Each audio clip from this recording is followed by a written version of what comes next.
The elevator descended rapidly. Connor leaned against the glass.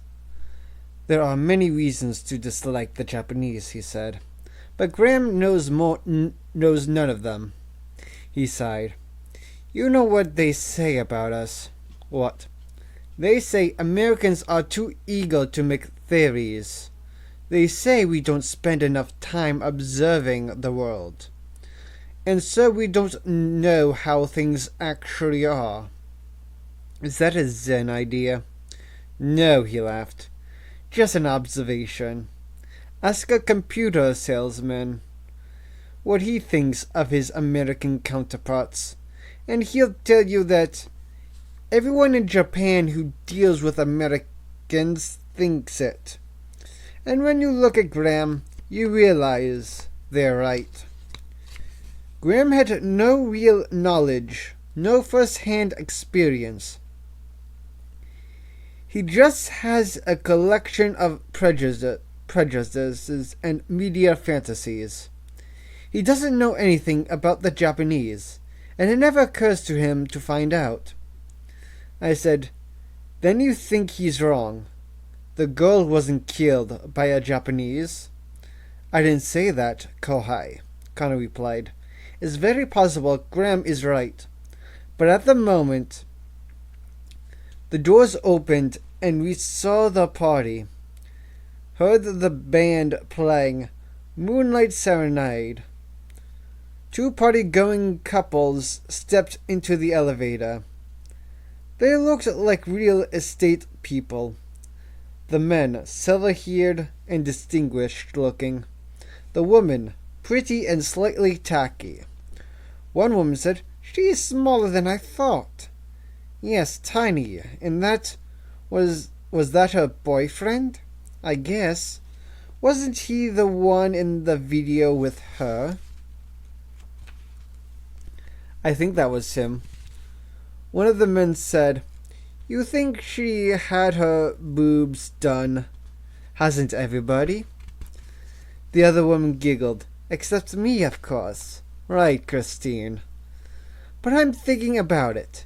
Did you see Emily? Oh, she did hers so big. Well, Jane started it. Blame her. Now everyone wants them big. The men turned and looked out the window. Hell of a building, one said. Detailing is fantastic. Must have cost a fortune. You doing much with the Japanese now, Ron? About 20%, the other man said. That's way down from last year. It made me work on my golf game, because they always want to play golf. 20% of your business? Yeah, they're buying up Orange County now. Of course, they already own Los Angeles, one of the women said, laughing. Well, it's just about... They have the Arco building over there, the man said, pointing out the window. I guess by now they have 75% of downtown Los Angeles. And more in Hawaii. Hell, they own Hawaii. 90% of Honolulu, 100% of the Kona coast. Putting up golf courses like mad. One woman said, Will this party be on ET tomorrow? They had enough cameras here. Let's remember to watch. The elevator says, Mosuguru di gozaimasu. We came to the garage floor and the people got off. Connor watched them go and shook his head. In no other country in the world, he said, would you hear people calmly discussing the fact that their cities and states were sold to foreigners. Discussing, I said. They're the ones doing the selling. Yes, Americans are eager to sell. It amazes the Japanese. They think we're committing economic suicide. And of course, they're right. As he spoke, Connor pressed a button on the elevator panel. marked emergency only. A soft pinging alarm sounded. What do you do that for? Connor looked at the video camera mounted in the corner of the ceiling and waved cheerfully. A voice on the intercom said, "Good evening, officers. Can I help you?" "Yes," Connor said. "Am I speaking to building security?" "That's right, sir. Is something wrong with your elevator?" "Where are you located?" "We're on the lobby level. Southeast corner, behind the elevators." "Thank you very much," Connor said. He pushed the button for the lobby. The security office of the Nakamoto Tower was a small room, perhaps 5 meters by 7. It was dominated by 3 large flat video panels, each divided into a dozen smaller monitors views. At the moment, most of these were black rectangles, but one row showed images from the lobby and the garage, another row showed the party in progress, and a third row showed the police teams up on the 46th floor. Jerome Phillips was the guard on duty. He was a black man in his mid-40s. His gray Nakamoto security uniform was soaked around the collar and dark under the armpits. He asked us to leave the door open as we entered. He appeared noticeably uneasy to have us there. I sensed he was hiding something, but Connor approached him in a friendly way. We showed our badges and shook hands. Connor managed to convey the idea that we were all security professionals, having a little chat together. "Must be a busy night for you, Mr. Phillips." "Yeah, sure, the parties and everything." "And crowded in this little room?"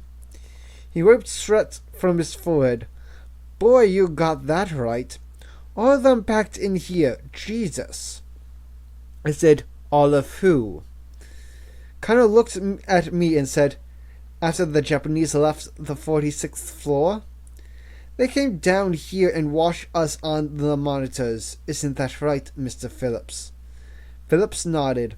"Not all of them, but quite a few. Down here, smoking their damn cigarettes, staring and puffing and passing around faxes." "Faxes?"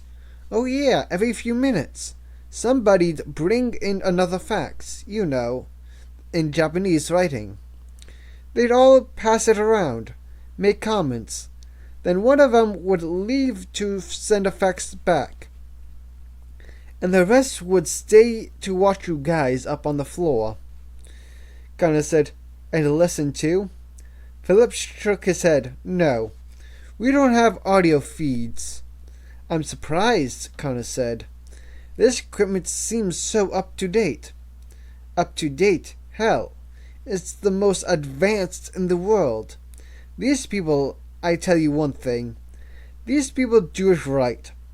They have the best fire alarm and fire prevention systems, the best earthquake system, and of course the best electronic security system.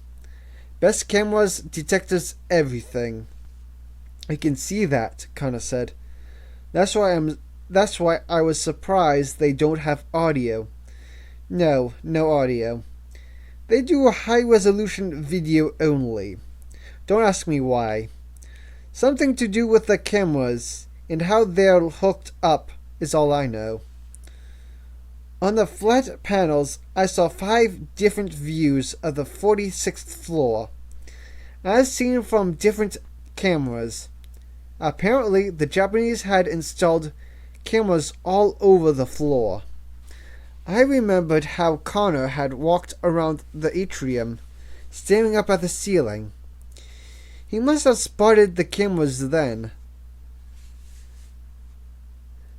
Now I watched Graham in the conference room, directing the teams.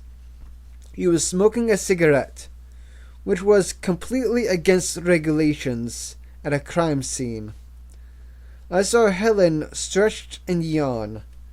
Meanwhile, Kelly was getting ready to move the girl's body off the table onto a gurney before zipping it into the bag, and he was... Then it hit me. They had cameras up there. 5 different cameras, covering every part of the floor. I said, "Oh my God," and I spun around, very excited. I was about to say something when Connor smiled at me in an easy way and placed his hand on my shoulder. He squeezed my shoulder hard. "Lieutenant," he said. The pain was incredible. I tried not to wince. "Yes, Captain." "I wonder if you'd mind if I ask Mr. Phillips 1 or 2 questions." "No, Captain. Go right ahead." "Perhaps you'd take notes." "Good idea, Captain." He released my shoulder. I got out my notepad. Connor sat on the edge of the table and said, "Have you been with Nakamoto Security long, Mr. Phillips?" "Yes, sir. About 6 years now. I started over in their L.A. Habra plant. And when I hurt my leg in a car accident and couldn't walk so good, they moved me to security in the plant. Because I wouldn't have to walk around, you see. Then when they opened the Torrance plant, they moved me over there. My wife got a job in the Torrance plant, too. They do Toyota sub-assemblies. Then when this building opened, they brought me here to work nights." "I see. 6 years altogether?" "Yes, sir." "You must like it." "Well, I tell you, it's a secure job. Not something in America. I know they don't think much of black folks, but they always treated me okay. And hell, before this, I worked for GM in Van Nuys, and that's, that's gone." "Yes," Connor said sympathetically. "That place," Philip said, shaking his head at the memory. "Christ, the management assholes they used to send down to the floor. You couldn't believe it. MB fucking A out of Detroit. Little weenies didn't know shit. They didn't know how the line worked. They didn't know a tool from a die. But they'd still order the foreman around. They're all pulling in 200 fucking thousand a year. And they didn't know shit. And nothing ever worked right. The cars were all a piece of shit. But here," he said, tapping the counter, "here, I got a problem. When something doesn't work, I tell somebody. And they come right down. And they know the system, how it works. And we go over the problem together. And it gets fixed. Right away. Problems get fixed here. That's the difference. I tell you, these people pay attention." "So you like it here?" "They always treated me okay," Philip said, nodding. "That didn't exactly strike me as a glowing endorsement. I had the feeling this guy wasn't committed to his employers, and a few questions could drive the reg. All we had to do was encourage the break." "Loyalty is important," Connor said, nodding sympathetically. "It is to them," he said. "They expect you to show all this enthusiasm for the company.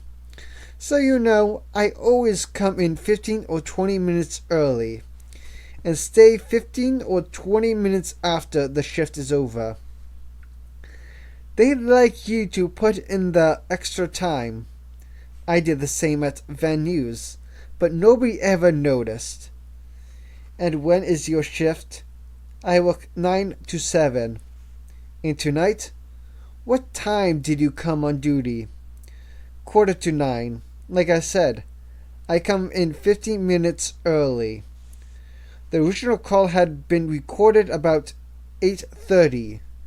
So if this man came at 9:15, He would have arrived almost 15 minutes too late to see the murder.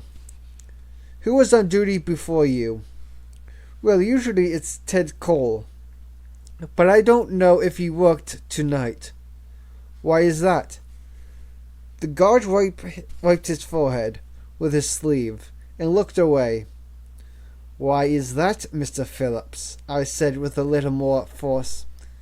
The guard blinked and frowned, saying nothing. Connor said quietly, because Ted Cole wasn't here when Mr. Phillips arrived tonight, was he, Mr. Phillips? The guard shook his head. No, he wasn't.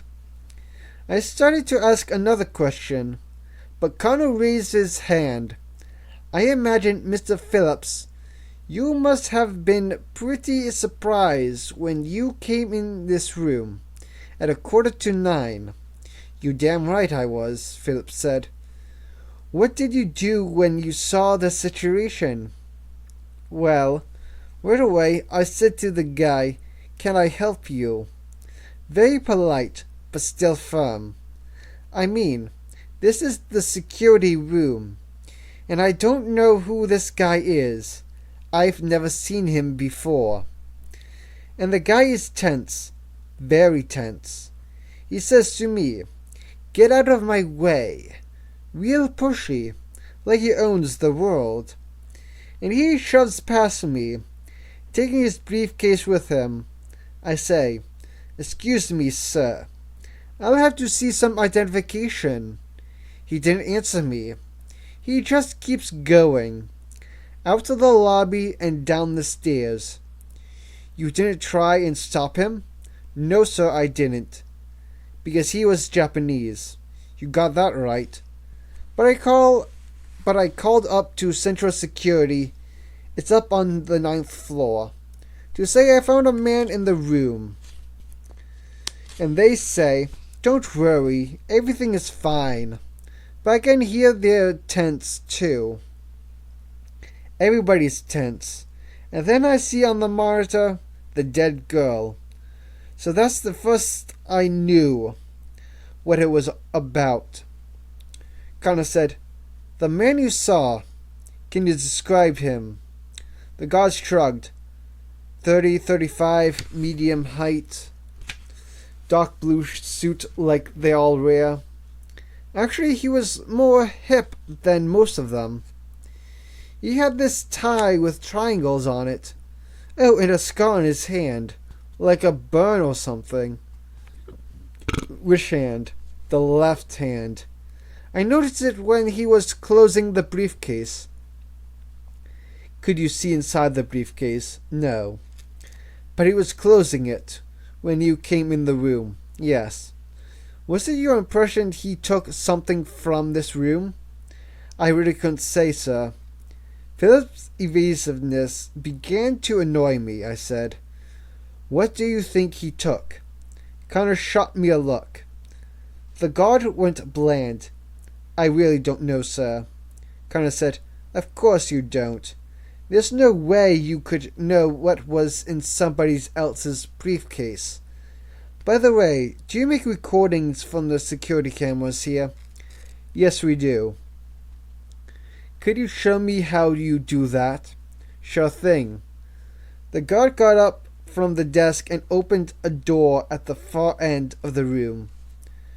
We followed him into a second small room, almost a closet, stacked floor to ceiling with small metal boxes, each with stenciled notations in Japanese kanji script, and numbers in English, each with a glowing red light and an LED counter, with numbers running forward.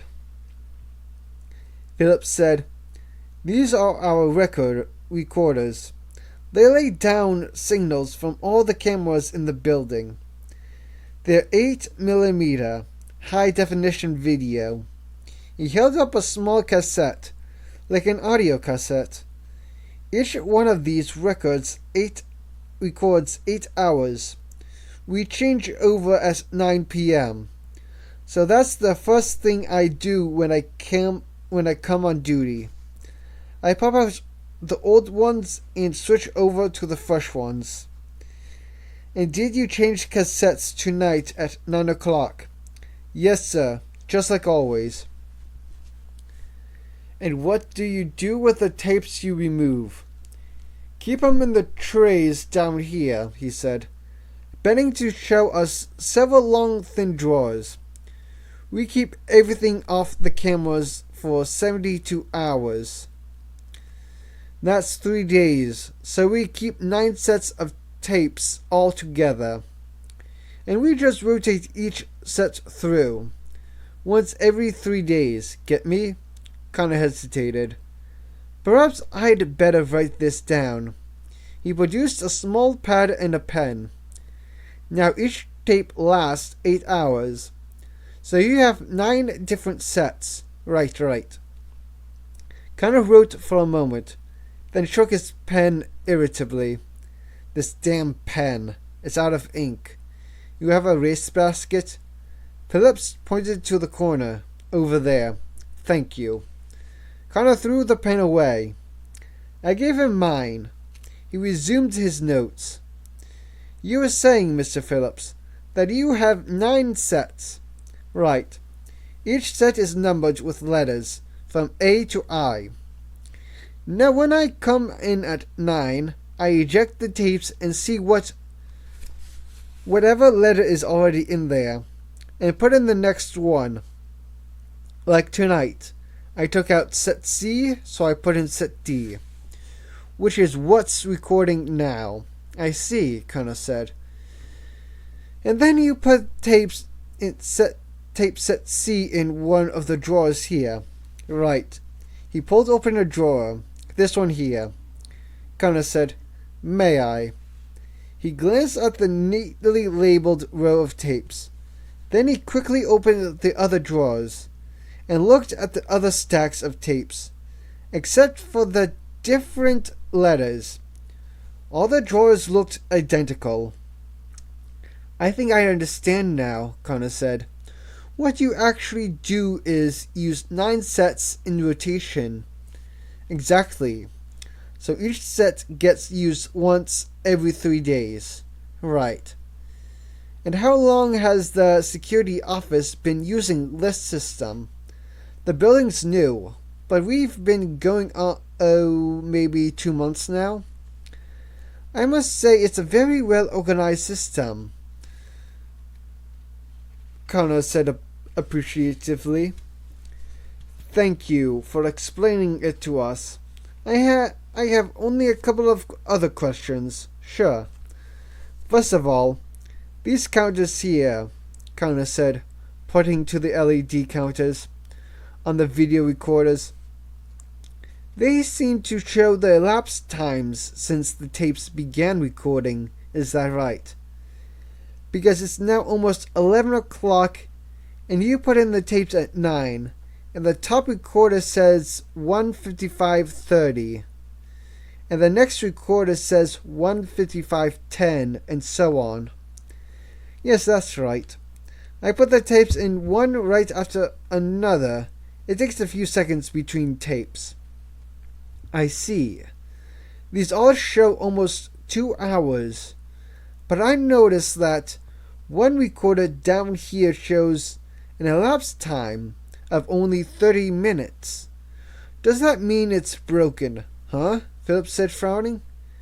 I guess maybe it is. 'Cause I changed the tapes all one after another, like I said. But these recorders are the latest technology. Sometimes there are glitches, or we had some power problems. Could be that. Yes, quite possibly, Connor said. Can you tell me which camera is hooked to this recorder? Yes, of course. Phillips read the number off the recorder and went out to the main room with the monitor screens. It's camera 46/6, he said. This view here. He tapped the screen. It was an atrium camera, and it showed an overall view of the 46th floor. But you see, Phillips said, The beauty of the system is, even if one recorder screws up, there are still other cameras on that floor, and the video recorders on the others seem to be working okay. Yes, they do, Connor said. By the way, can you tell me why there are so many cameras on the 46th floor? You didn't hear it from me, Phillips said, but you know how they like efficiency. The word is they are going to Kaizen the office workers. So basically, these cameras have been installed to observe workers during the day and help them improve their efficiencies. That's what I heard. Well, I think that's it, Connor said. Oh, one more question. Do you have an address for Ted Cole? Philip shook his head. No, I don't. Have you ever been out with him, socialized with him? I have, but not much. He's an odd guy. Ever been to his apartment? No. He's kind of secretive. I think he lives with his mother or something. We usually go to this bar, the Palomino, over by the airport. He likes it there. Connor nodded. And one last question. Where is the nearest pay phone? Out in the lobby, and around to your right, by the restrooms. But you're welcome to use the phone here. Connor shook the guard's hand warmly. Mr. Phillips, I appreciate your taking the time to talk to us. No problem. I gave the guard my card. If you think of anything later that could help us, Mr. Phillips, don't hesitate to call me. And I left. Connor stood at the payphone in the lobby. It was one of those new standing booths that has two receivers, one on either side, allowing two people to talk on the same line at once. These booths had been installed in Tokyo years ago, and now we're starting to show up all over Los Angeles. Of course, Pacific Bell no longer was the principal provider of American public payphones. Japanese manufacturers had penetrated the market too. I watched Connor write down the phone numbers in his notebook. What are you doing? We have two separate questions to answer tonight. One is how the girl came to be killed on an office floor.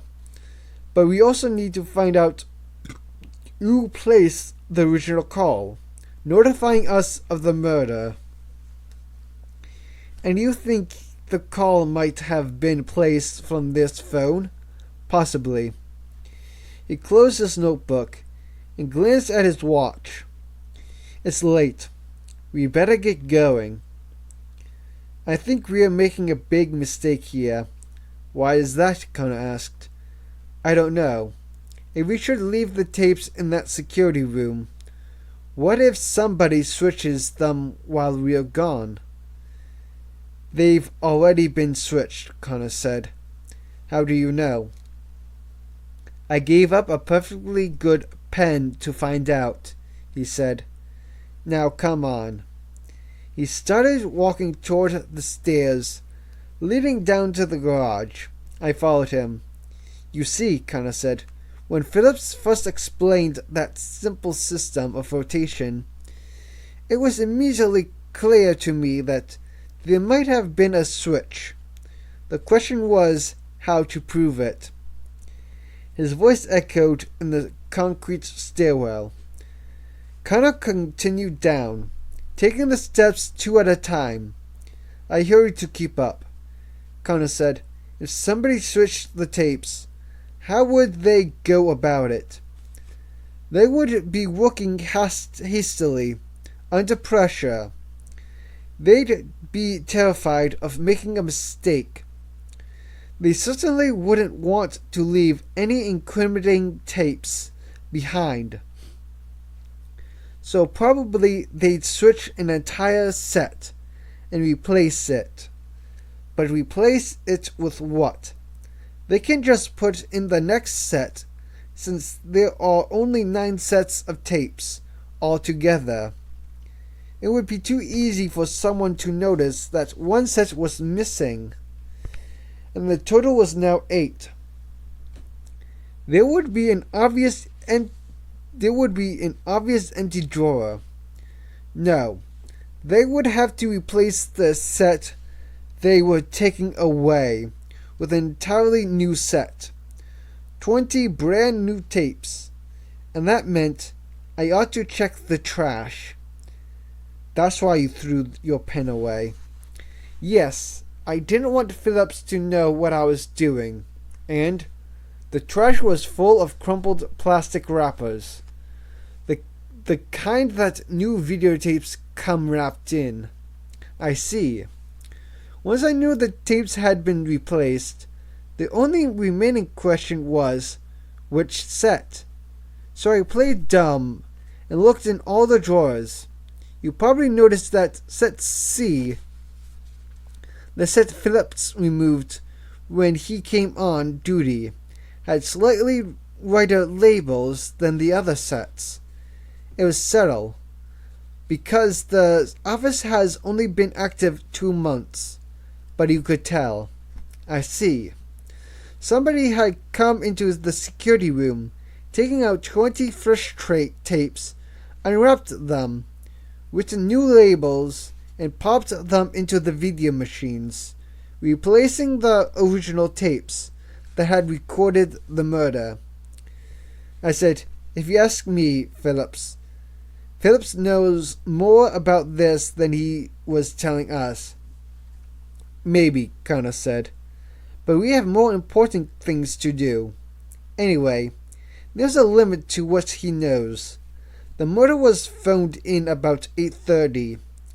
Phillips arrived at 8:45, so he never saw the murder. We can assume the previous guard, Cole, did. But by 8:45, Cole was gone, and an unknown Japanese man was in the security room, closing up a briefcase. You think he's the one who switched the tapes? Connor nodded. Very possibly. In fact, I wouldn't be surprised if this man was the killer himself. I hope to find that out at Miss Austen's apartment. He threw open the door, and we went into the garage.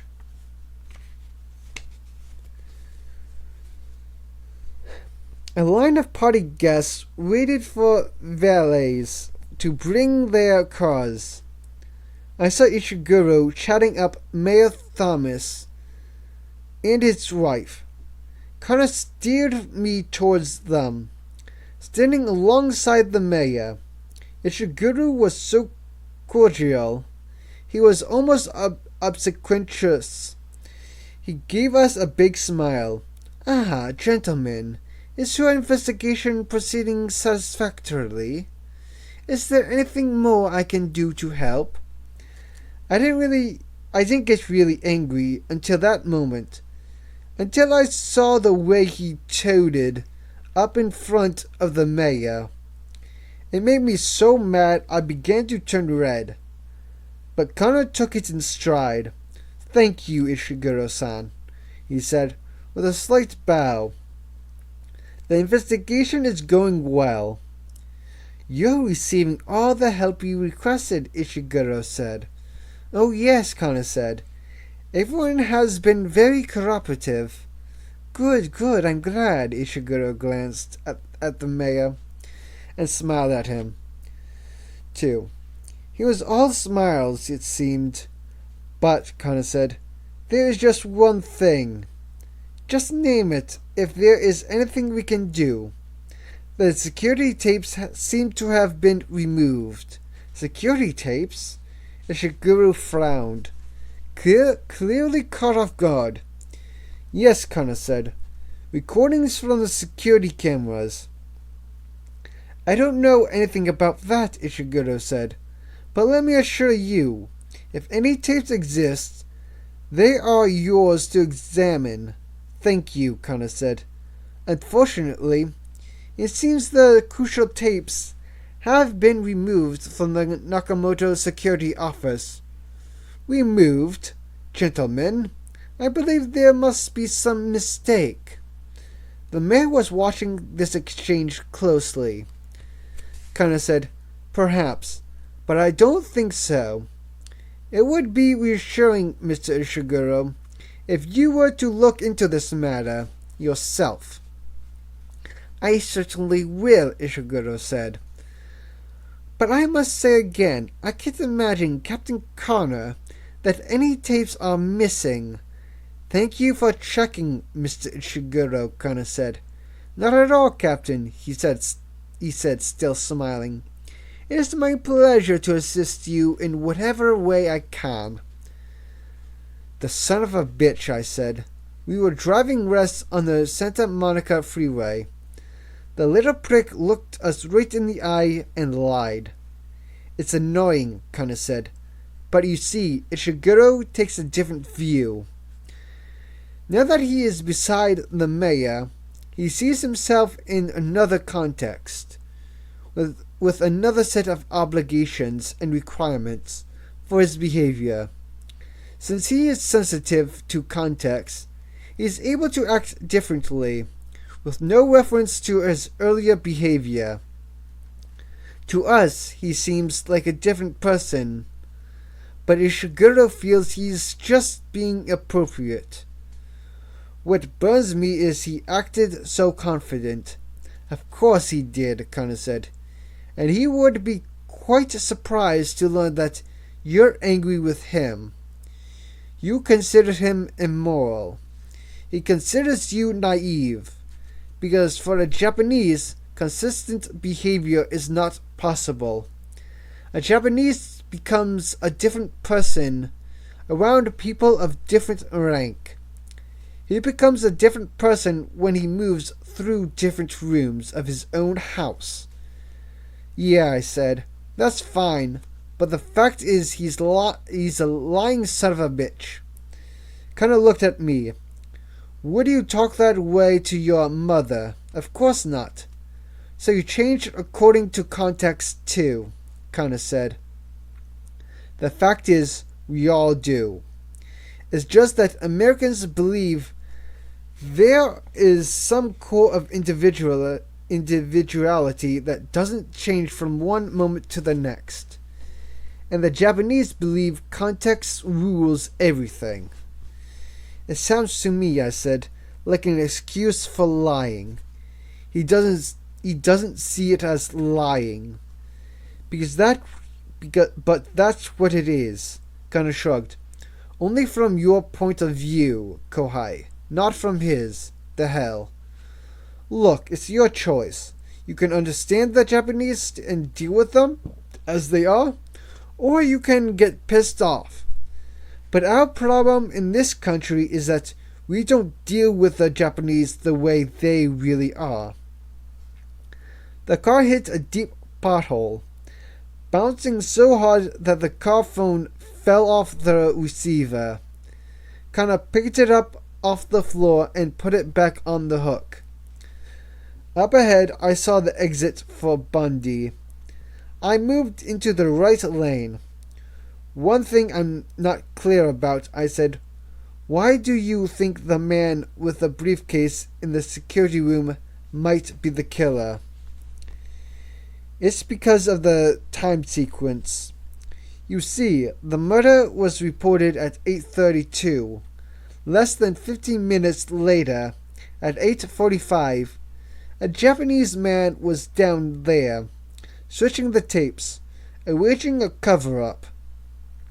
That's a very fast response. Much too fast for a Japanese company. Why is that? Japanese organizations are actually very slow to respond in a crisis.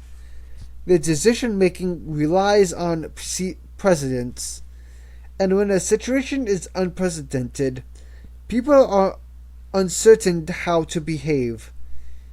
You remember the faxes. I am sure faxes have been flying back and forth to Nakamoto's Tokyo headquarters all night.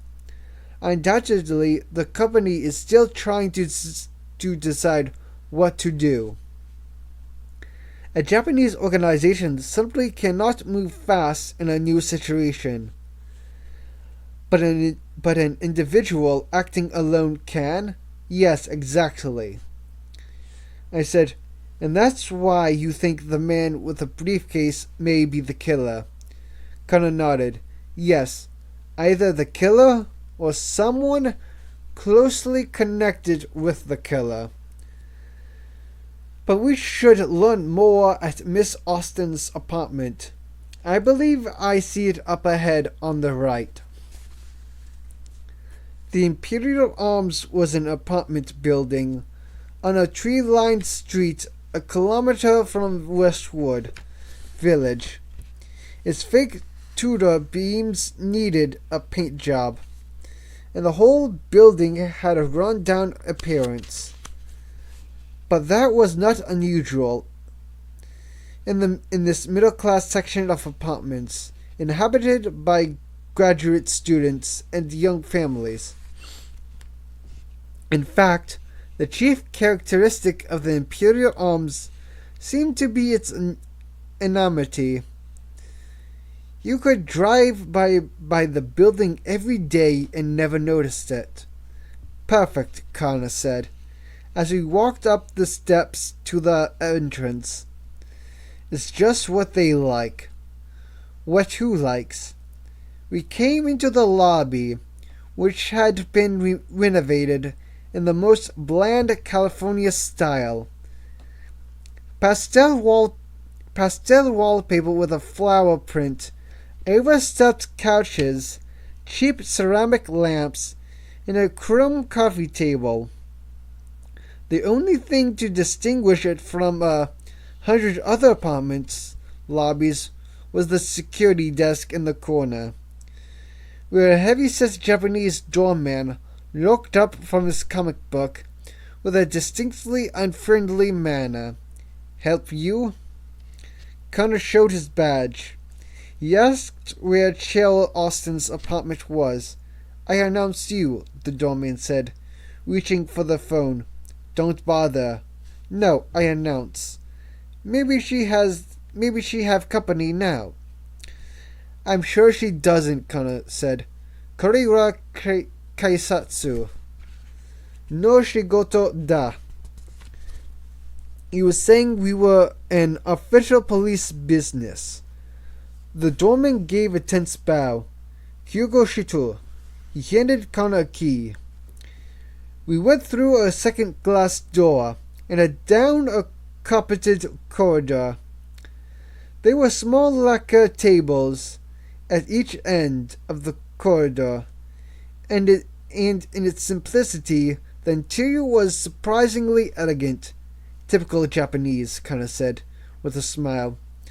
I thought a run-down fake Tudor apartment building in Westwood. Typical Japanese. From a room to the left, I heard faint rap music. The latest hammer hit.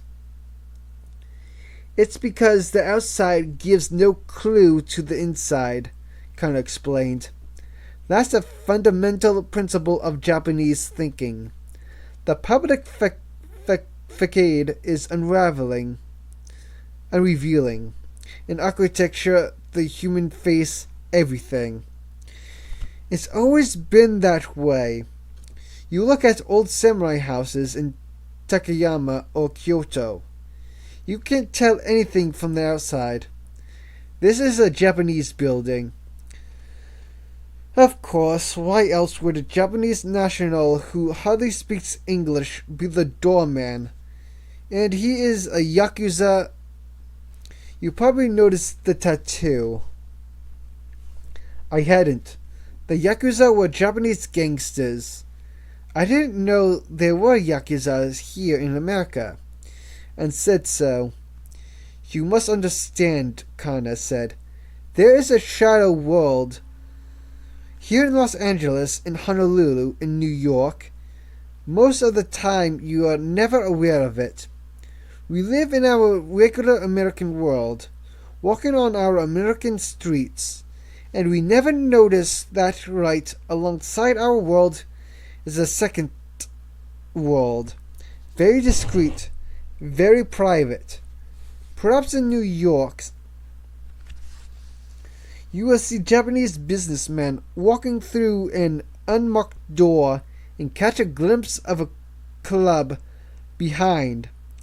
Perhaps you will hear a small sushi spot in Los Angeles that charges $1,200 a person. Tokyo prices, but they are not listed in the guidebooks. They are not a part of our American world. They are part of the shadow world, available only to the Japanese. And this place? This is Betaku, a love residence where mistresses are kept. And here is Miss Austen's apartment. Connor unlocked the door with a key the doorman had given him. We went inside. It was a 2-bedroom unit, furnished with expensive oversized rental pieces in pastel pink and green. The oil paintings on the walls had been rented too. A label on the side of one frame said Bruner's Rents. The kitchen's counter was bare, except for a bowl of fruit. The refrigerator contained only yogurt and cans of Diet Coke. The couches in the living room didn't look as if anybody had ever sat on them. On the coffee table was a picture book of Hollywood's star portraits and a vase of dried flowers, empty ashtrays scattered around. One of the bedrooms had been converted to a den, with a couch and a television, and an exercise bike in the corner. Everything was brand new. The television still had a sticker that said digital tuning featured diagonally across one corner. The handlebars of the exercise bike were covered in plastic wrap. In the master bedroom, I finally found some human clutter. One mirrored closet door stood open, and 3 expensive party dresses were thrown across the bed. Evidently, she had been trying to decide what to wear. On the dresser top were bottles of perfume, a diamond necklace, a gold Rolex, framed photographs, and an ashtray with stubbed out mild 7-methanol cigarettes.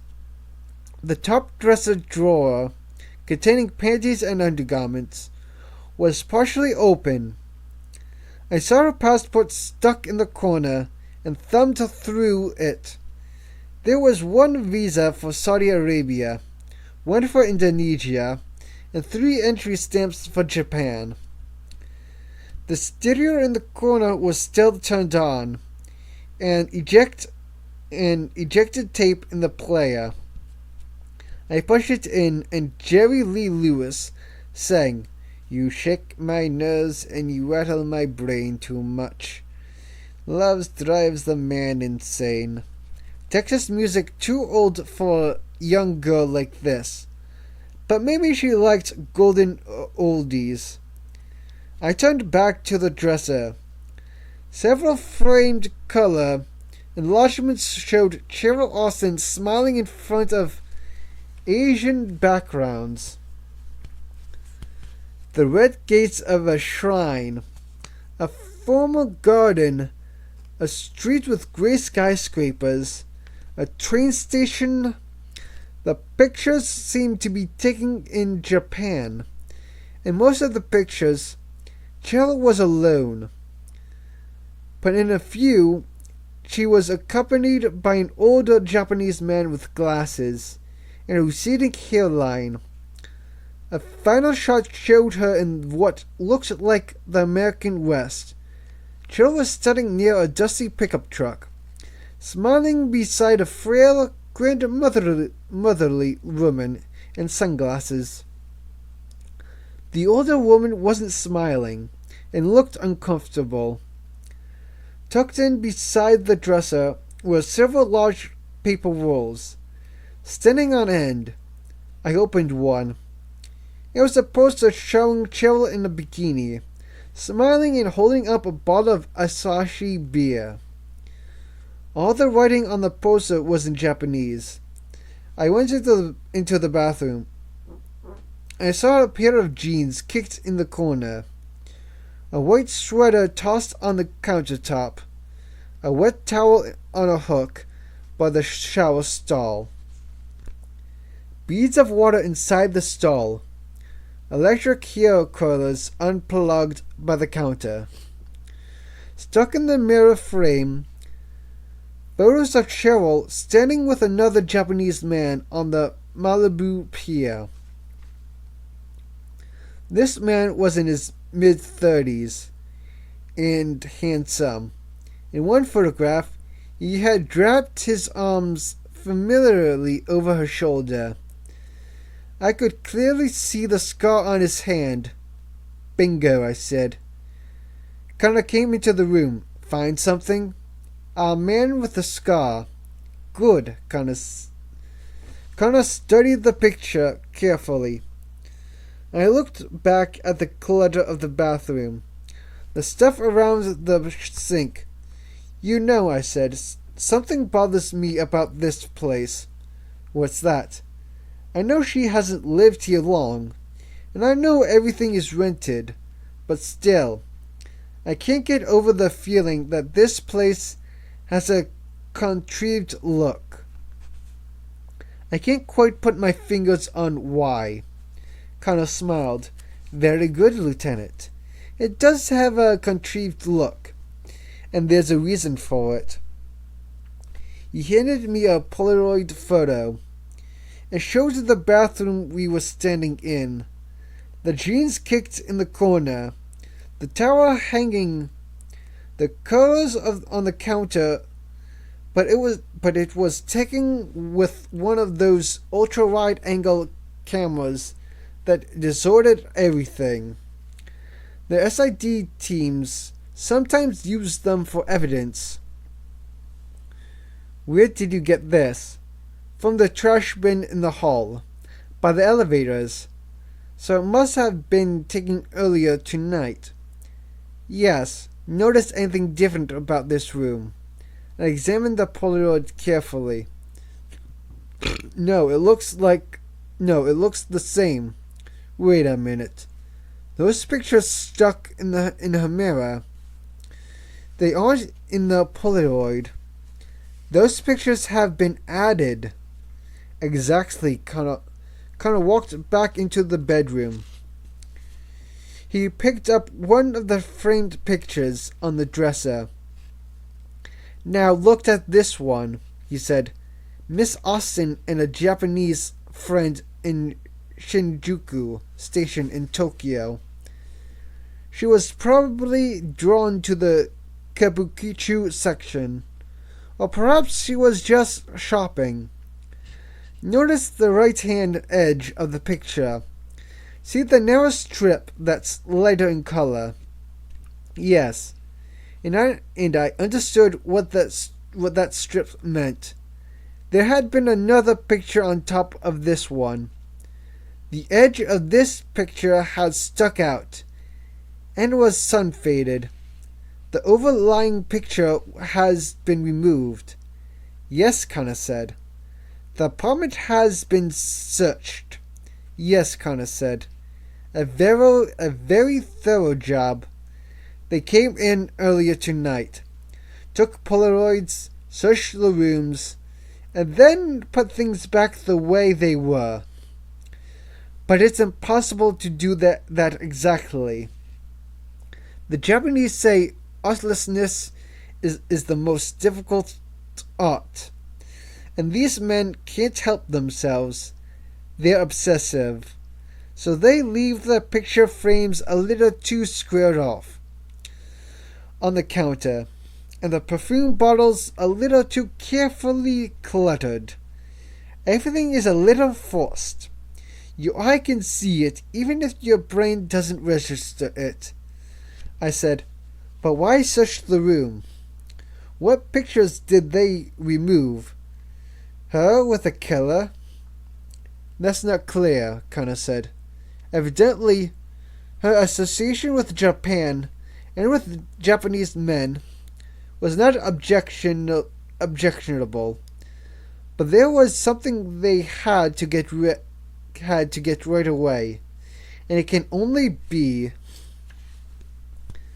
Then from the living room, a tentative voice said, "Lynn, honey, you're here?" She was silhouetted in the doorway, looking in, barefooted, wearing shorts and a tank top. I couldn't see her face well, but she was obviously what my old partner Anderson would call a snake charmer. Connor showed his badge. She said her name was Julia Young. She had a southern accent and a slight slur to her speech.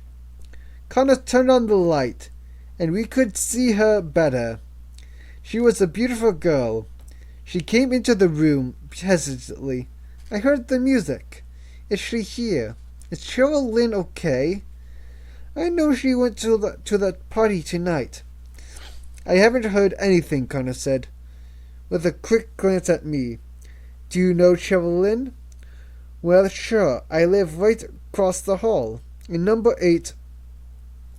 Why is everybody in her room? Everybody? Well, you two and the 2 Japanese guys. When were they here? I don't know. Maybe half an hour ago. Is there something about Cheryl Lynn? I said, Did you get a look at the men, Miss Young?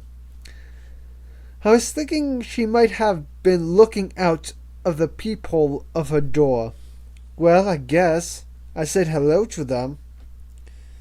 How's that? I know one of them pretty well, Eddie. Eddie? Eddie Sakamura. We all know Eddie. Fast Eddie. I said, Can you describe him? She gave me a funny look. He's the guy in the pictures. The young guy with a scar on his hand. I thought everybody knew Eddie Sakamura. He's in the newspaper all the time. Charities and stuff. He's a big party guy. I said, Do you have any idea how I could find him? Connor said, Eddie Sakamura is part owner of the Polynesian restaurant in Beverly Hills called Bora Bora. He hangs out there. That's him, Julia said. That place is like his office. I can't stand it myself. It's too noisy. But Eddie's just running around, chasing those big blondes. He loves to look up to a girl. She leaned against the table and pushed her full brown hair back from her face seductively. She looked at me and gave a little pout. You 2 guys partners? Yes, I said. He showed me his badge. But you didn't show me yours. I took out my wallet. She looked at it. Peter, she said, reading. My very first boyfriend was named Peter. But he wasn't as handsome as you. She smiled at me. Connor cleared his throat and said, Have you been in Cheryl Lynn's apartment before? Well, I guess I live right across the way, but she hasn't been in town much lately. Seems like she's always traveling. Traveling where? All over. New York, Washington, Seattle, Chicago. All over. She has this boyfriend who travels a lot. She meets him. Actually, I think she just meets him when his wife isn't around. This boyfriend is married. Well, there's something in the way. You know, obstructing. Do you know who he is? No. She once said he'd never come to her apartment. He's some big important guy. Real rich. They send the jet for her, and off she goes. Whoever he is, he drives Eddie crazy. But Eddie is the jealous type. You know. Got to be Irotoko to all the girls. The sexy lover. Connor said, is Cheryl's relationship a secret with this boyfriend? I don't know. I never thought it was. It's just real intense. She's madly in love with this guy. She's madly in love? You can't imagine. I've seen her drop everything to run and meet him. One night she comes over, gives me 2 tickets to the Springsteen concert. But she's all excited because she's going to Detroit. She got her little carry-on in her hand. She got her little nice girl dress on, because he just called 10 minutes ago and said, meet me. Her face all bright. She looks about 5 years old. I don't know why she can't figure it out. Figure what out? This guy's just using her. Why do you say that? Carolyn is beautiful. A real sophisticated looking. She worked all over the world as a model, mostly in Asia. But deep down, she's a small town girl. I mean, Midland is an oil town. There's lots of money, but it's still a small town. And Cheryl Lynn wants the ring on the finger and the kids and the dog in the yard. And this guy isn't going to do it. She hasn't figured it out. I said, but you don't know who this man is. No, I don't. A sly look crossed her face. She shifted her body, dropping one shoulder so her breasts thrust forward. But you're not really here because of some old boyfriend, are you? Connor nodded. Not really, no. Julia smiled in a knowing way. It's Eddie, isn't it? Connor said. I knew it, she said. I knew he'd get in trouble sooner or later. We all talked about it. All the girls here in the arms. She made a vague gesture. Because he's just going too fast. Fast Eddie. You wouldn't think he was Japanese. He's so flashy. Connor said, he's from Osaka. His father's a big industrialist there with Daimatsu. He's a nice old guy. When he comes over to visit, sometimes he sees one of the girls on the 2nd floor. And Eddie was supposed to get educated here for a few years, then go home to work for the Kaisha, the company. But he won't go home. He loves it here. Why not? He's got everything. He buys a new Ferrari every time he bangs up the old one. He's got more money than God. He lived here long enough. He's just like an American. Handsome, sexy, and with all the drugs. You know, real party animal. What's in Osaka for him? I said, but you said you always knew that he'd get in trouble? Sure. Because of that crazy side. That edge, she shrugged. A lot of them have it. These guys come over from Tokyo, and even if they have a shokai, an introduction, you still have to be careful. They think nothing of dropping 10 or 20,000 in a night. It's like a tip for them. Leave it on the dresser. But then what they want to do, at least some of them. She drifted into silence. Her eyes had a vacant, unfocused look. I didn't say anything. I just waited. Connor was looking at her, nodding sympathetically. Abruptly, she began to speak again, as if unaware of the pause. And to them, she said, their wishes, their desires, it's just as natural as leaving the tip. It's completely natural to them. I mean, I don't mind a little golden shower or whatever. Handcuffs, you know. Maybe a little spanking if I like the guy. But I won't let anybody cut me. I don't care how much money. None of those things with knives or swords. But they can be. A lot of them. They are so polite, so correct. But then they got turned on. They have this way. She broke off, shaking her head. They're strange people. Connor glanced at his watch. Miss Young, you've been very helpful. We may need to speak to you again. Lieutenant Smith will take your phone number. Yes, of course. I flipped open my pad. Connor said, I'm going to have a word with the doorman. Snitchy, she said. Connor laughed. I took down Julia's number. She licked her lips as she watched me write. Then she said, you can tell me, did he kill her? Who? Eddie. Did he kill Cheryl Lynn? She was a pretty girl, but I could see the excitement in her eyes. She was looking at me with a steady gaze.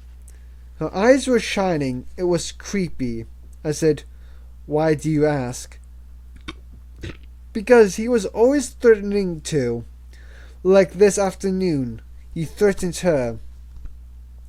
I said, Eddie was here this afternoon? Sure, she shrugged. He's here all the time. He came to see her this afternoon. We all looked up. They put extra soundproofing to the walls in this building when they took it over. But even so, you could hear them scream at each other in her apartment. Him and Cheryl Lynn. She'd have on her Jerry Lee Lewis, the one she played day and night, until you just about went crazy. And they'd be screaming and throwing things. He'd always say, I'll kill you, I'll kill you. You bitch, so did he? I don't know. But she's dead. Her eyes still shining. Yes. It had to happen, she said. She seemed completely calm. We all knew it. It was just a matter of time. If you want, call me. If you need more information, yes, I will. I gave her my card. And if you think of anything else, you can call me at this number. She slipped it into the hip pocket of her shorts, twisting her body. I like talking to you, Peter. Yes, okay. I walked down the corridor. When I got to the end, I looked back. She was standing in her doorway, waving goodbye.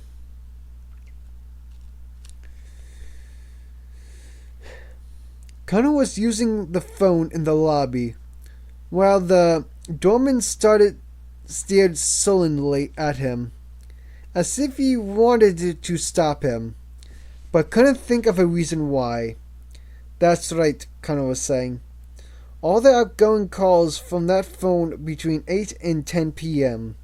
That's right. He listened for a moment. Well, I don't care if your data isn't organized that way. Just get it for me. How long will it take? Tomorrow? Don't be ridiculous. What do you think this is? I need it within 2 hours. I'll call you back. Yes, fuck you too. He hung up. Let's go, Kohai. We walked outside to the car, I said, checking your contacts. Contacts? He looked puzzled. Oh, Graham said something to you about my contacts. I don't have any special informants. He just thinks I do. He mentioned the Arakawa case. Kinda sighed. That old thing. We walked toward the car. You want to know that story. It's simple.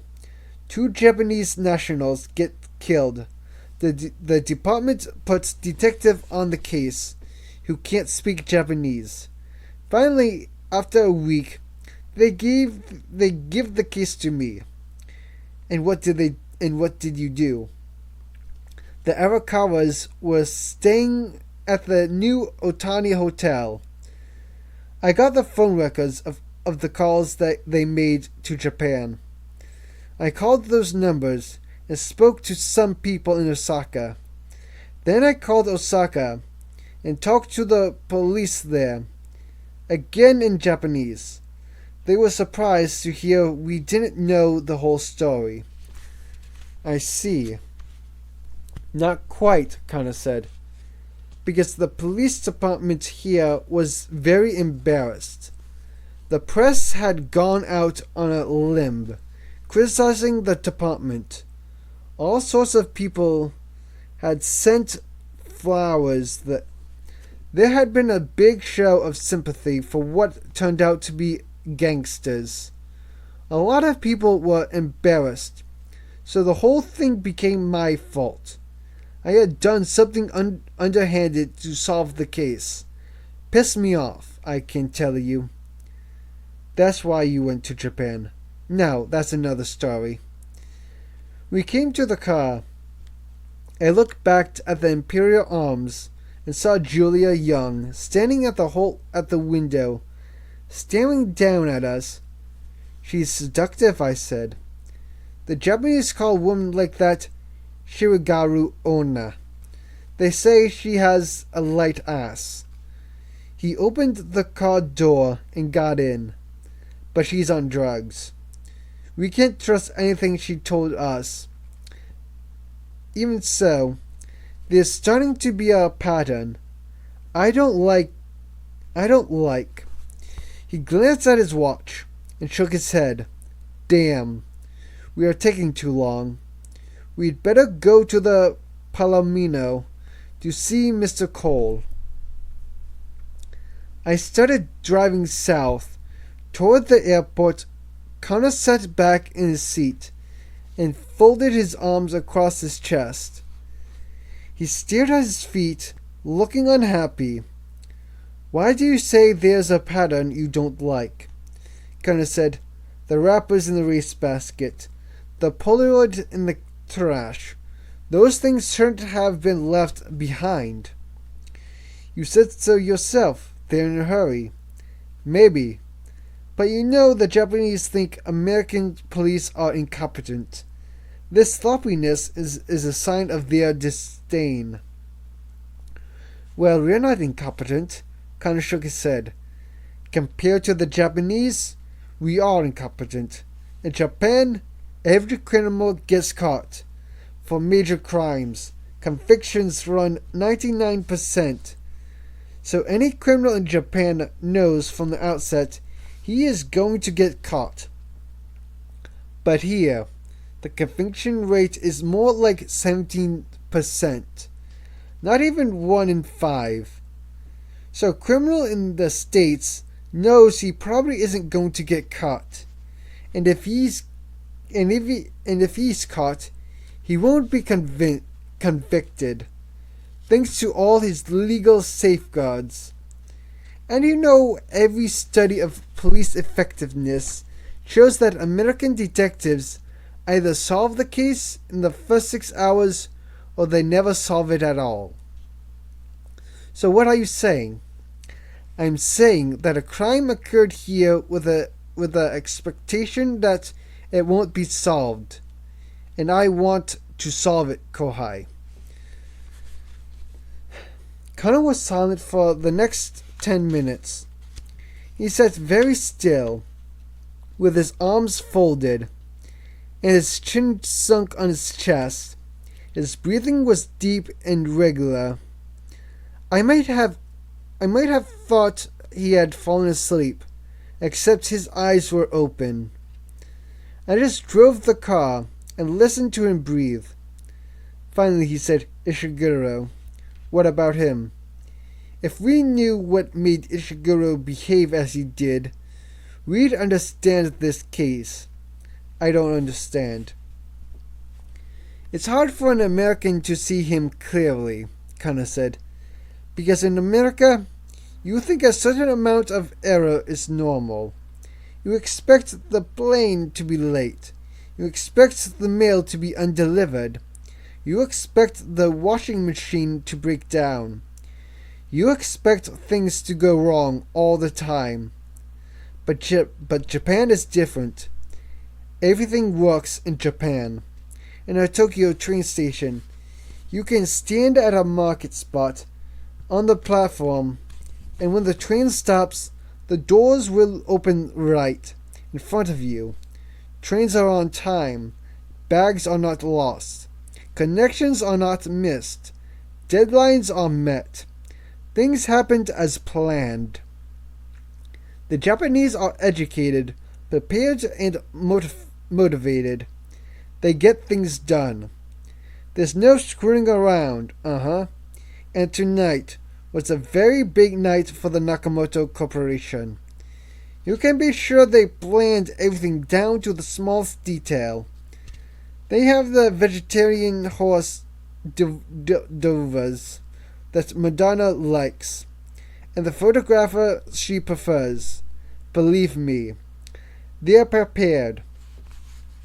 They have planned for every exigencies. You know how they are. They sit around and discuss endless possibilities. What if there's a fire? What if there's an earthquake? A bomb scare? Power failure? Endlessly going over the most unlikely events. It's obsessive.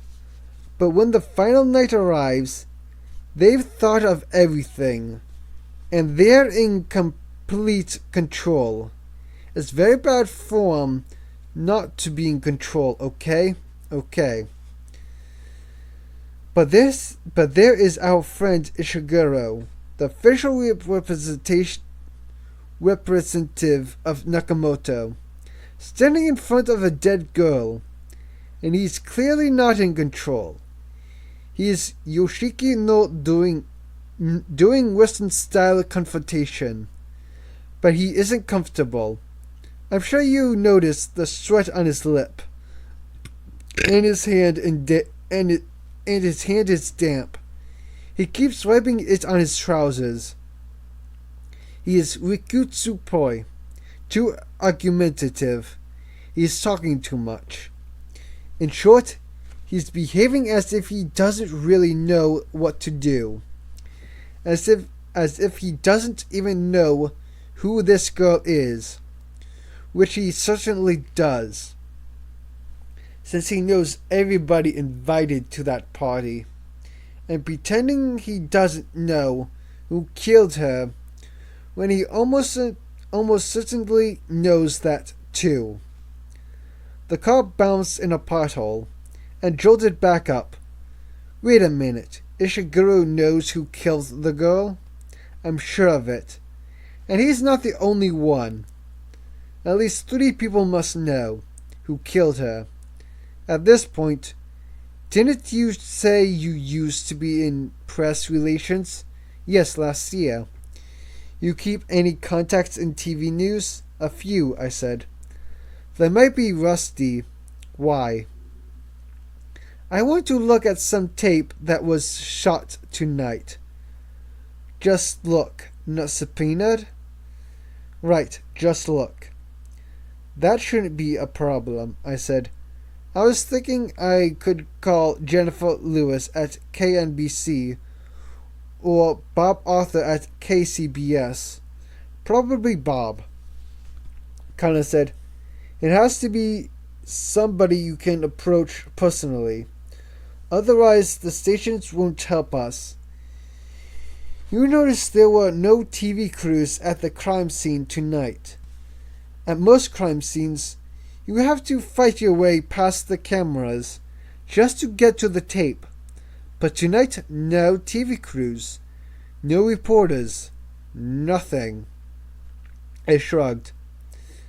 We were on landlines. The press couldn't monitor radio transmissions. They were already there, Connor said, covering the party with Tom Cruise and Madonna. And then a girl gets murdered on the floor above. So where were the TV crews? I said, Captain, I don't buy it. One of the things I learned as a press officer is that there aren't any conspiracies. The press is too diverse, and in a sense too disorganized. In fact, on the rare occasions when we needed an embargo, like a kidnapping with ransom, negotiations in progress, we had a hell of a time getting cooperation. The paper closes early, the TV crews have to make the 11 o'clock news. They probably went back to edit their stories. I disagree. I think the Japanese expressed concern about their Kigyo image, their company image, and the press cooperative with no coverage.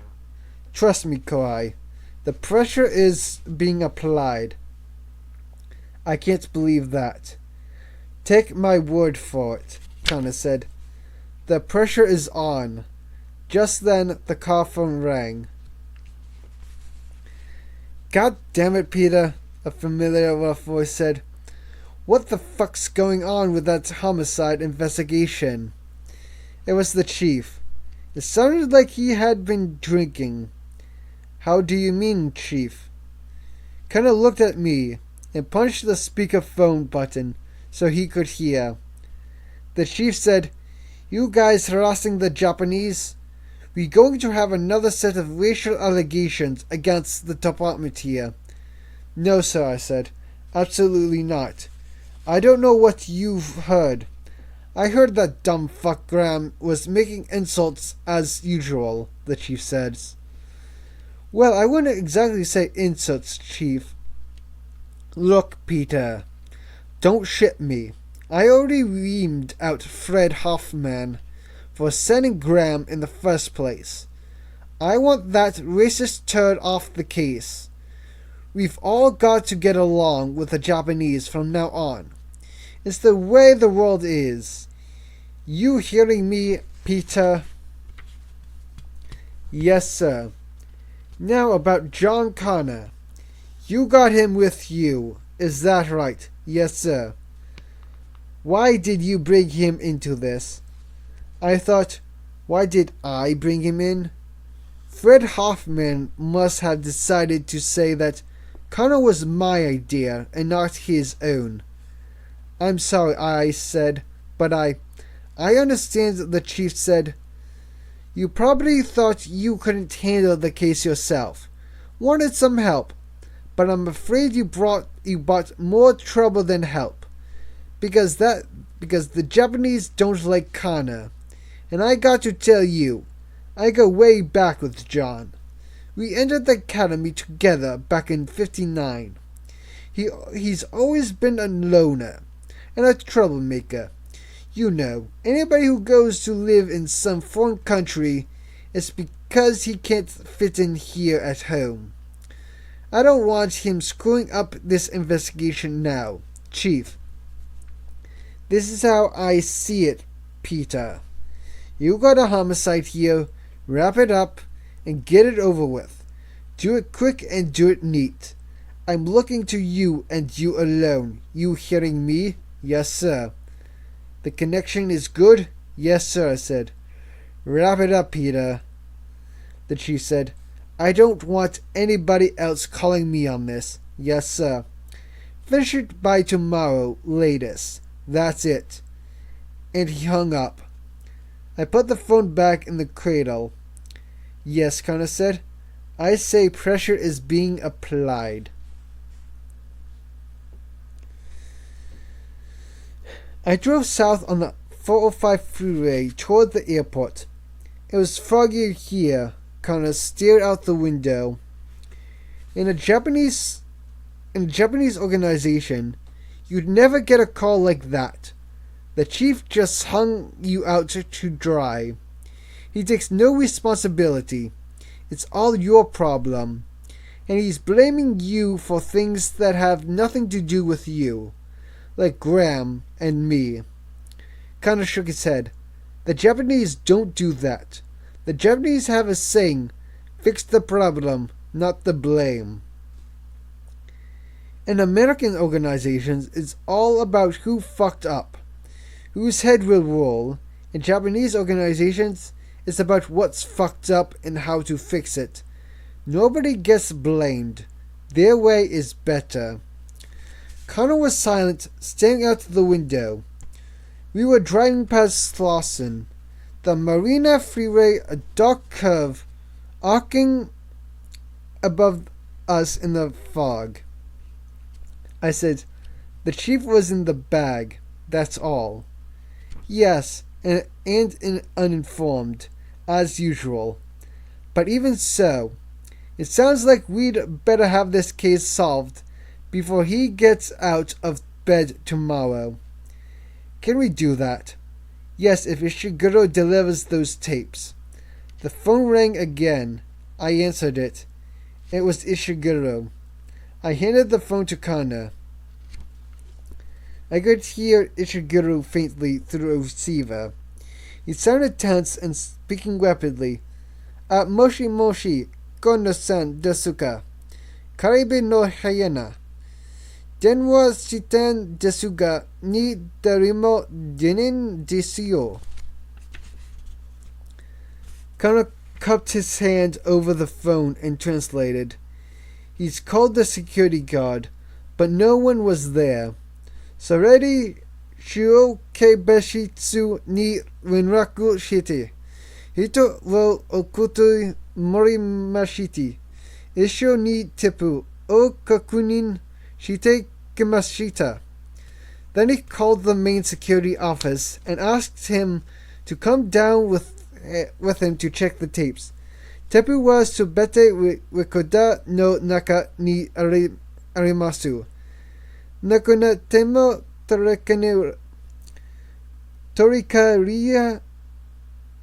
torikaria mit veritimo emessen.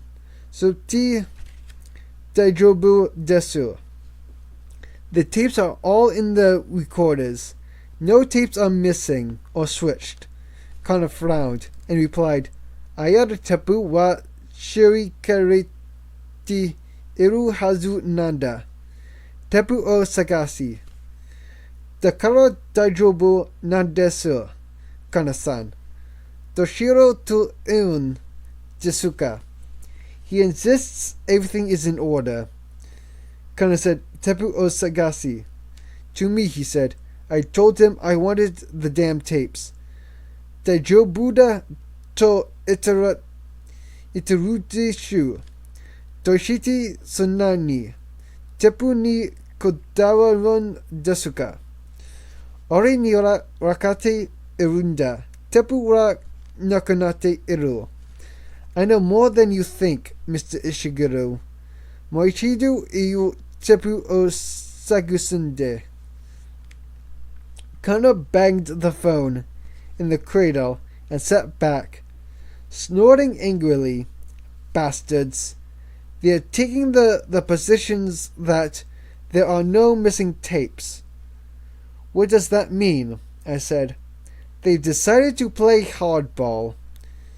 Kana stared out the window at the traffic and tapped his teeth with his finger. They'd never do it unless they felt they had a strong position, an assailable position, which means Kana drifted off into his private thoughts. I saw his face intermittently reflected in the glass under a passing street lamps. Finally he said, No. As if he were talking to someone. No, what? It can't be Graham. He shook his head. Graham is too risky. Too many ghosts from the past. And it's not me. Either I'm old news, so it must be you, Peter. I said, what are you talking about? Something has happened, Connor said, to make Ishiguro think he has leverage. And I guessed it's something to do with you. Me? Yeah, it's almost certainly something personal. You have any problems in your past? Like what? Any prior arrests? Any priors? Arrests? Internal affairs? Investigations? Allegations of questionable conduct? Like drinking or homosexuality or chasing women? Any drug rehab programs? Problems with partners? Problems with superiors? Anything personal or professional? Anything? I shrugged. Geez, I don't think so. Connor just waited, looking at me. Finally he said, they think they have something, Peter. I'm divorced. I'm a single parent. I have a daughter, Michelle. She's 2 years old. Yes. I led a Christ life. I take care of my kid. I'm responsible. And your wife. My ex-wife is a lawyer in the DA's office. When did you get divorced? 2 years ago. Before the child was born? Just after. Why did you get divorced? Christ, why does anybody get divorced? Connor said nothing. We were only married a year. She was young when we met, 24. She had these fantasies about things. We met in court. She thought I was a rough, tough detective, facing danger every day. She liked that I had a gun, all that. So we had this affair. Then when she got pregnant, she didn't want to have an abortion. She wanted to get married instead. It was some romantic idea she had. She didn't really think it through. But the pregnancy was hard. And it was too late to abort. And pretty soon she decided she didn't like living with me. Because my apartment was small and I didn't make enough money. And I lived in Culver City instead of Brentwood. And by the time the baby was finally born, it was like she was completely disillusioned. She said she had made a mistake. She wanted to pursue her career. She didn't want to be married to a cop. She didn't want to raise a kid.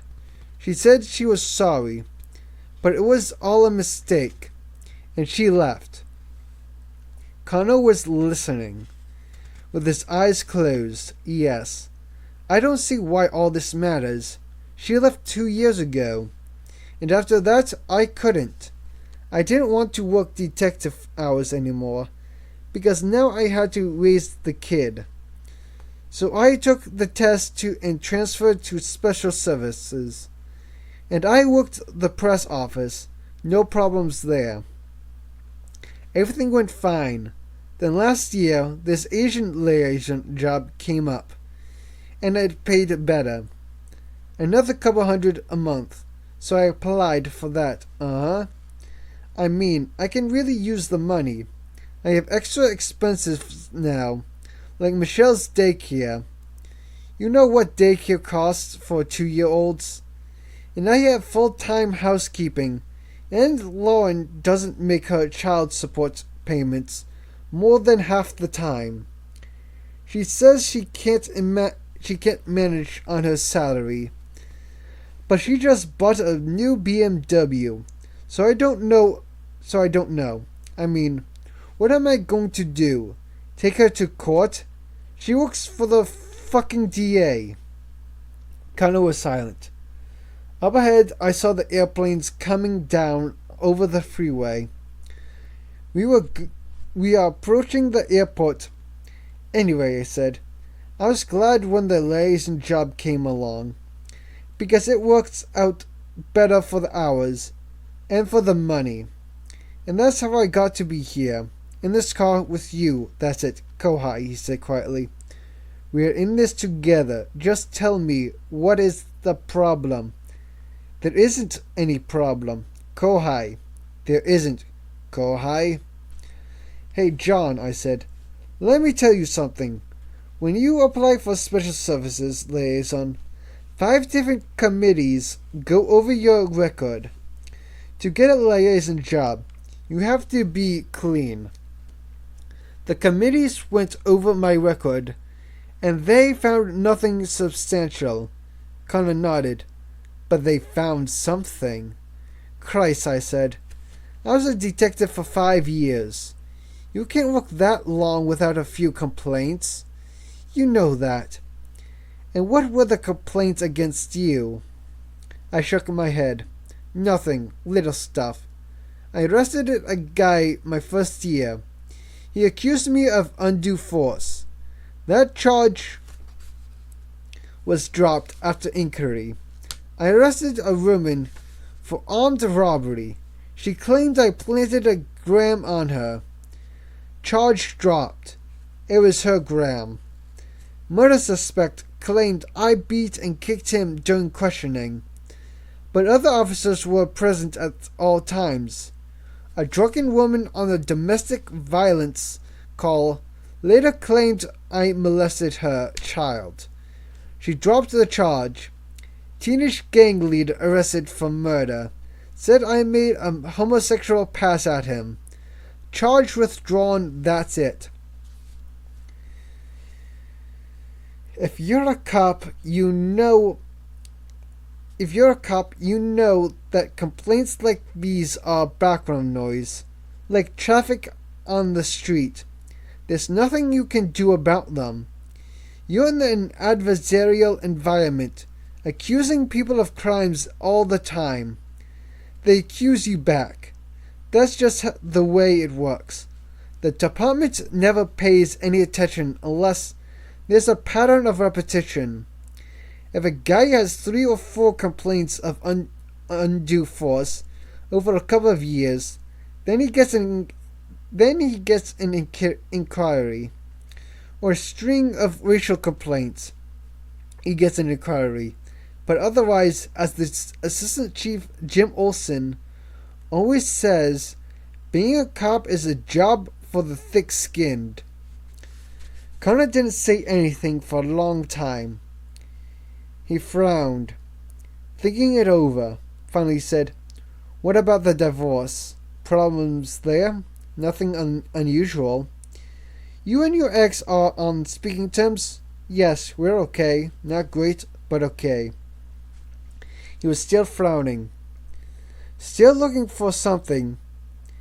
And you left the detective division 2 years ago? Yes. Why? I already told you. You said that you couldn't work the hours. That was most of it, yeah. That and what else? I shrugged. After the divorce, I just didn't want to work homicide anymore.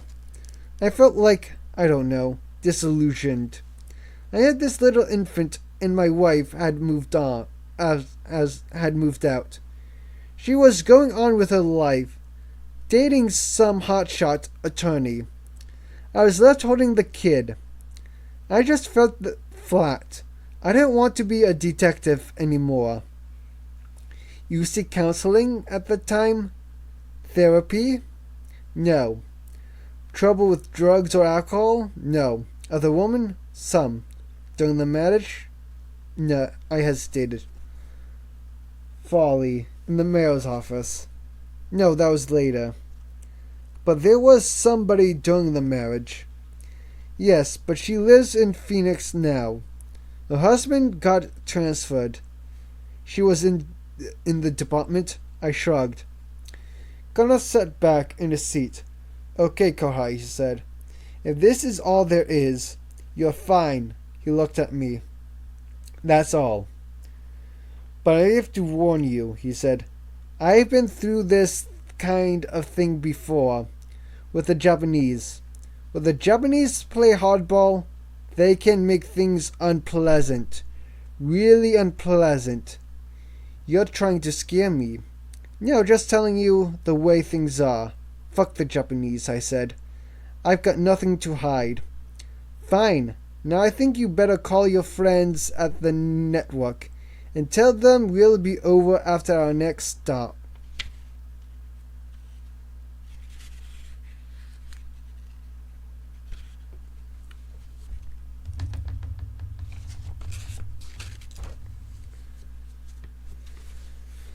At 7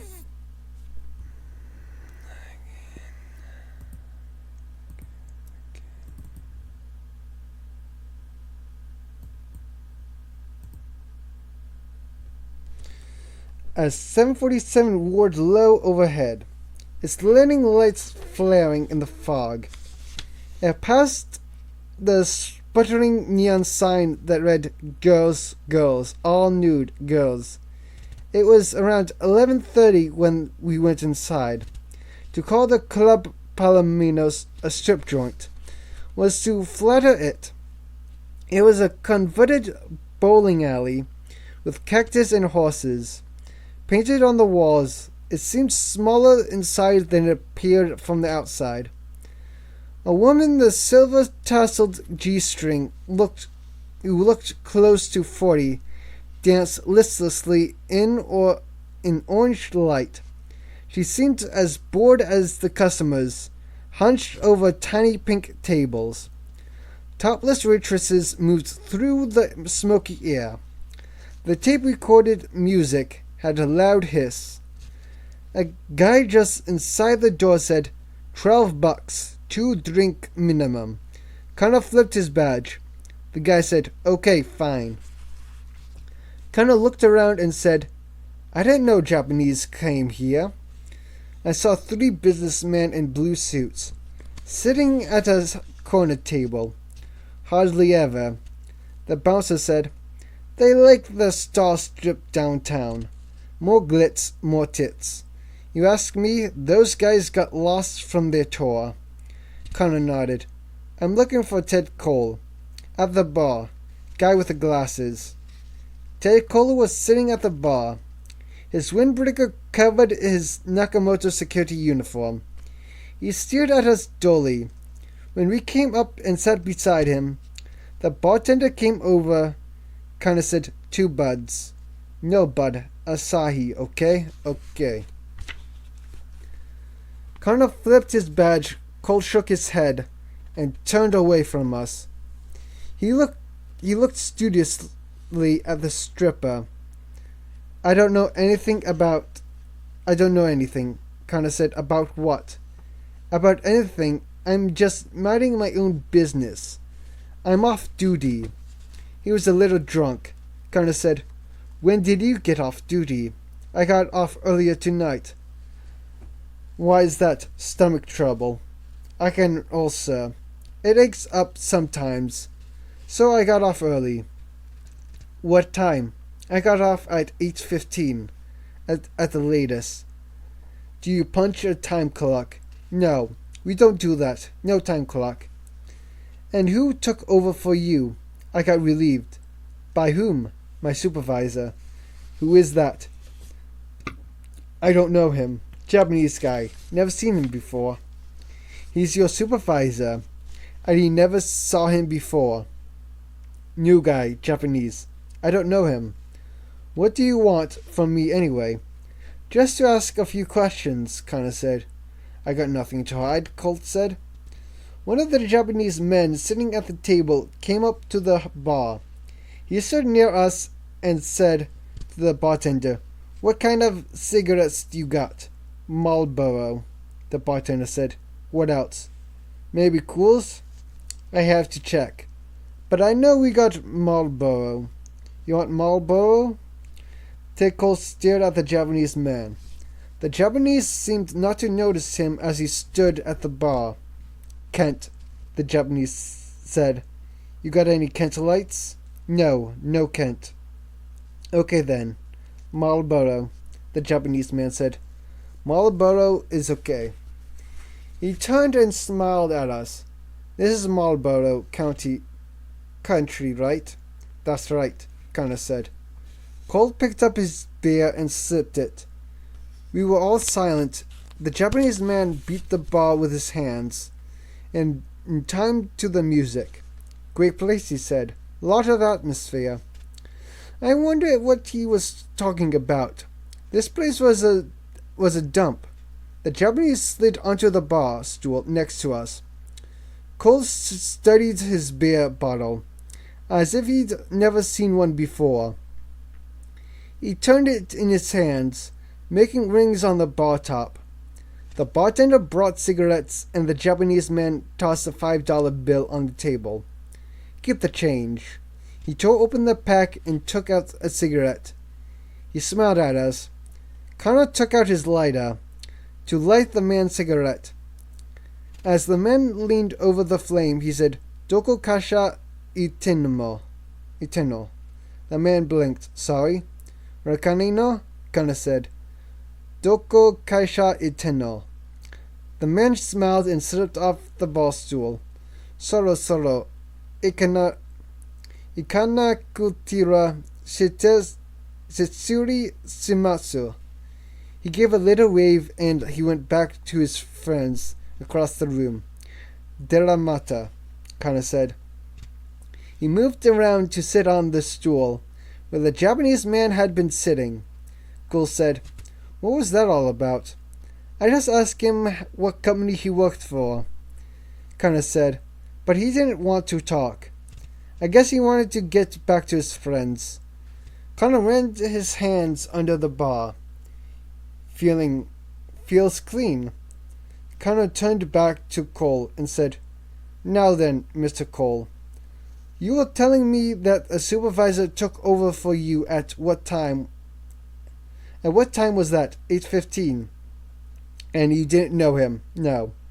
And before that time, while you were on duty, were you taping from the video cameras? Sure, the security office always tapes from the cameras.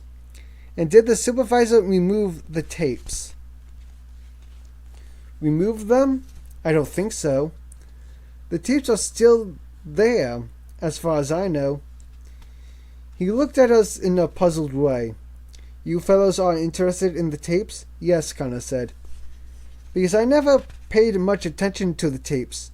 I was interested in the cameras. How's that? They were getting the building ready for the big party.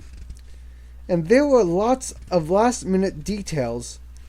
But you still had to wonder why they pulled so many security cameras off other parts of the building and put them up on that floor. I said, They what? Those cameras weren't on the 46th floor yesterday morning, Cole said. They were scattered all around the building. Somebody moved them during the day. They're easy to move, you know, because there are no wires attached. The cameras have no wires. No, it's all cellular transmissions inside the building itself, built that way. That's why they don't have audio. They can't transmit full bandwidth on cellular. So they just send an image. But they can move those cameras around to suit their purposes. See whatever they want to see. You didn't know that? No, I said. I'm surprised. Nobody told you. It's one of the features of the building they're most proud of. Cole drank his beer. Only question I have is why somebody would take 5 cameras and install them on the floor above the party. 'Cause there's no security reasons. You can lock off the elevators above a certain floor. So for security, you'd want your cameras on the floors below the party, not above.